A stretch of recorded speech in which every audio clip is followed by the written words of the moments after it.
করে আস্তে আস্তে সহ্য ক্ষমতার বাইরে চলে যাচ্ছে। আপনার রব তাকিয়ে আছে। শনিবার, রবিবার, সোমবার, মঙ্গলবার, বুধ হয়ে বৃহস্পতি হয়ে আবার শুক্রবার, সপ্তাহ চলে যাচ্ছে, মাস হয়ে যাচ্ছে। আপনি শুধু রবের দিকে তাকায় সবর করে আছেন। রবের যেই দিন ইচ্ছা হবে, রব ফেরেশতাকে বলবে, কিরে আমার বান্দাকে মাসের পর মাস, বছরের পর বছর কষ্ট দিচ্ছে, সেইভাবে ধৈর্য ধরে সহ্য করে আছে কেন? ফেরেশতা বলবে, আল্লাহ তোমার হুকুমের অপেক্ষায় বসে আছে, তোমার হুকুমের অপেক্ষায় বসে আছে।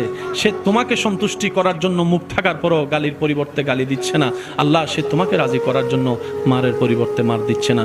সে দুনিয়ার মানুষ সৃষ্টি তাকে কষ্ট দিচ্ছে, সে তোমার সৃষ্টিকে ভালোবাসা দিয়ে যাচ্ছে, মায়া দিয়ে যাচ্ছে, সেবা দিয়ে যাচ্ছে।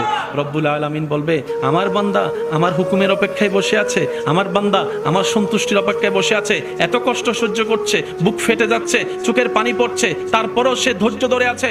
ইন্নাল্লাহা মা'আস সাবিরিন।